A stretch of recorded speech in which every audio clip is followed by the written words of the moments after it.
Mambo yaendaje? Mambo mazuri. Mwandamizi, hivi sasa tunaelekea kwenye mchezo wa dabi tarehe 15.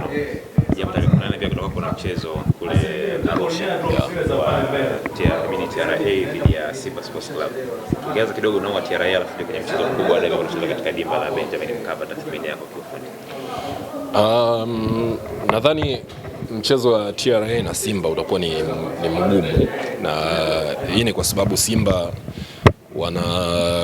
wanakabiliwa na aina ya tofauti ya upinzani kutoka kwa hizi timu zingine for some unknown reasons. Kwa hiyo tunategemea formula itakuwa ni hiyo, mechi ngumu kwa Simba, lakini nadhani tukiuamua mchezo ama tukitoa opinions ama predictions kwa kuzingatia ubora ama historia, nadhani Simba wana nafasi ya kushinda.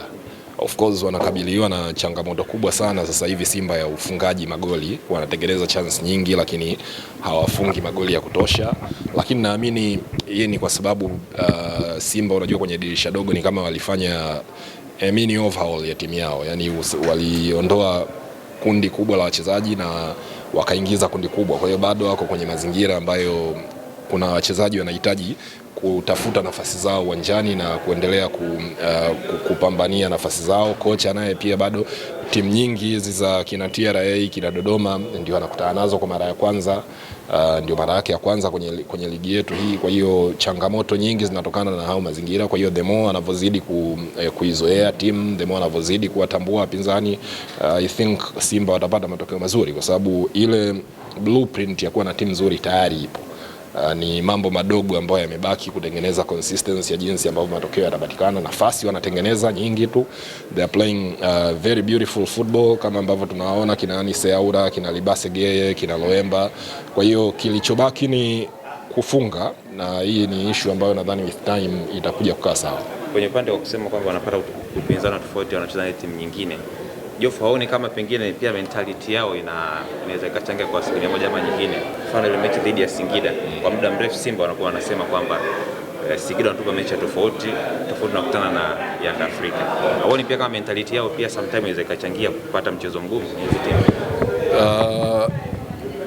So lazima ujiulize kwamba hii mentality tunayoisema, ambayo nikiri mimi sijui ni inawafanya vipi mechi ziwe ngumu, lakini nikuulize kwa mfano, hii mentality mbona haipo kwa timu zingine? Hatuioni kwa Yanga ikicheza dhidi ya hizo timu, sometimes hata kwa Azam pia. Kwa mfano, nadhani uliona mechi ya Dodoma na Simba ilivyokuwa ngumu na jinsi mechi ya Dodoma na Azam ilivyokuwa rahisi. Sometimes football is like that, lakini kwenye mpira wetu, kwenye ligi yetu kuna a lot of curious things. Yani kuna vitu vinakutia mashaka, vinakupa maswali mengi kuliko majibu, kwamba kwa nini kinatokea.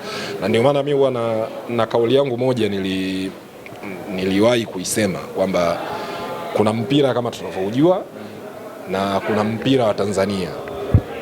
Unajua, ukiangalia mpira kwa mfano wa Europe, ukaangalia Bundesliga, EPL, sawa, hizo ni ligi ambazo mpira unachezwa kila mahali kwa utamaduni wao, lakini asilimia 80 mpaka 90 ya vitu vingi vinafanana kwa maana ile general perception ya football.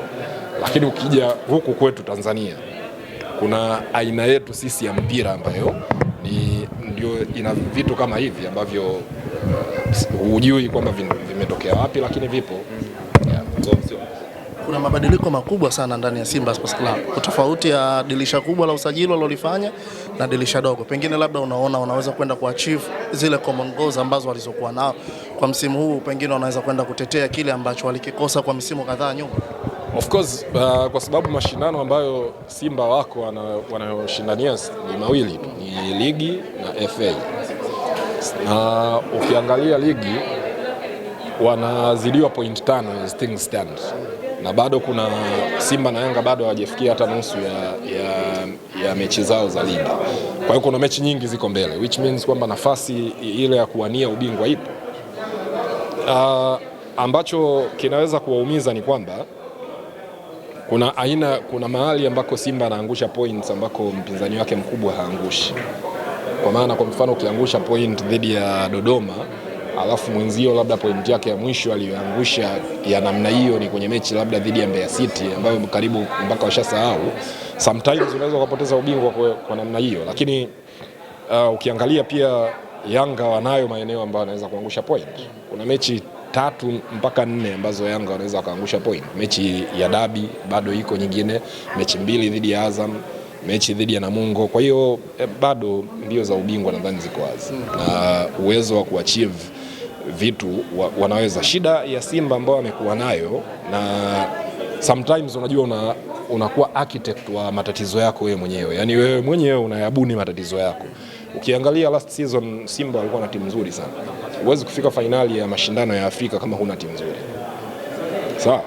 Lakini ukiangalia hata ubingwa waliukosa siku ya mwisho ya ligi na tukipunguza, yani tukidogosha mambo kabisa, Simba walipoteza ubingwa kwenye kipindi cha pili cha mechi ya mwisho, sawa? Lakini ukijaribu pia kuangalia jinsi ambavyo alidrop points kwenye mechi dhidi ya Fountain Gate na mechi dhidi ya Azam, zile mechi mbili kama wangeshinda zingeweza kucounter jinsi walivyopoteza kwenye Dabi. Sababu mind Yanga naye alishaangusha point kwenye mechi mbili dhidi ya Tabora na dhidi ya Azam, sawa? Kwa hiyo katika hali ya kawaida hiki kitu kinaweza, ukiangalia ile timu waliokuwa nao last season ilitakiwa ibaki vile vile, msimu huu ingekuwa even better, sawa? For some unknown reason, kwa mfano kuna wachezaji walifanya vizuri, mtu kama Steve Dese Mukwala, mtu kama hata Ateba, watu walikuwa wanamsema vibaya, lakini ukiangalia magoli aliyofunga na ukizingatia kwamba ndio mara yake ya kwanza alikuwa anakuja kucheza kwenye ligi yetu hapa, na hata kwenye karia yake, kwa mfano kule Algeria alikotoka, kwa mfunga magoli 3 tu, alikuwa na assists nyingi kuliko magoli, so he did not do bad, umeelewa? Lakini ile timu karibu yote haipo sasa hivi.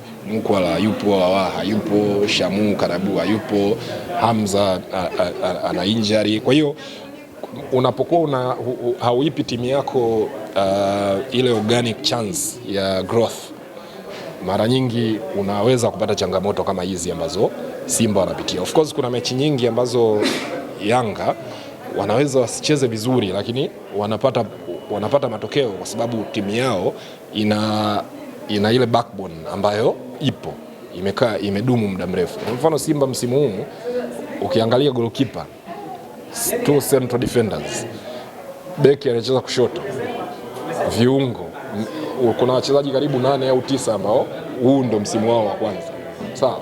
Sasa the hope ni kwamba timu hii ambayo inajengwa sasa hivi, basi 90% ya hii timu iwepo msimu ujao, kwa sababu kwa mfano sasa hivi ukiangalia wanachokosa ni mshambuliaji tu consistent, ambayo akimpata timu yao inakuwa complete.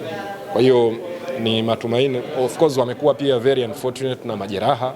Kwa mfano mtu kama Musa Pinpin Kamara alipaswa kuwa anaendelea kuwa kipa namba 1 wa Simba sasa hivi, lakini because of injuries hayupo. Yakubu because of injuries hayupo.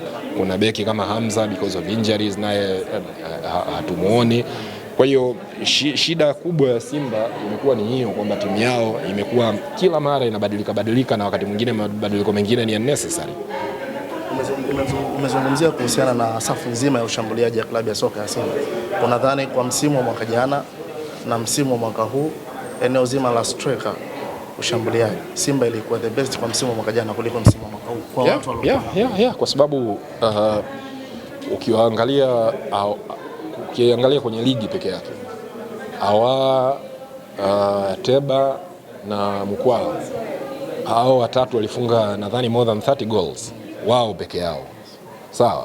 Ukija kuangalia kwa mfano magoli kwenye mashindano yote, Awa, Ateba na Mukwala walishirikiana kwa karibu 75% mpaka 80% ya magoli ya Simba, sawa? So wachezaji kama hao ni unaendelea kuwa nao hata kama ni issue ya kuwauza kwamba upate hela. Unajua timu sio duka wala sio supermarket wala sio genge, umeelewa? Kwa hiyo yes, tunaelewa kwamba mpira wetu hapa Tanzania una face challenge za sometimes timu kutoka ligi kubwa kuliko sisi. Mtu kama Maele alikuja hapa Pyramids wakapita naye, Mikison Ali walipita naye, kuna wakati Chama alikwenda Bekane, Tuisila Kisinda. Sasa yes, we agree kwamba kuna wakati mchezaji anaweza kuwa na ndoto beyond hapa.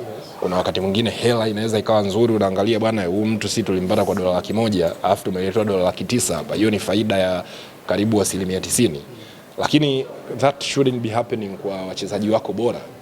Kama nyinyi ni wafuatiliaji wazuri wa mpira, mtakumbuka there was a time Bayern Munich waliweka fedha kwa ajili ya Robert Lewandowski, Borussia Dortmund wakapiga hesabu zao kwamba sisi tunaweza tukachukua hela ya Bayern lakini tukatolewa kwenye michuano ya UEFA, lakini yule Lewandowski si anaweza kutusaidia tukafika finali, na kweli walifika finali. Kwa hiyo wali offset hasara ya kumruhusu Leva aondoke bure kwa hela walizopata katika ile Champions League run.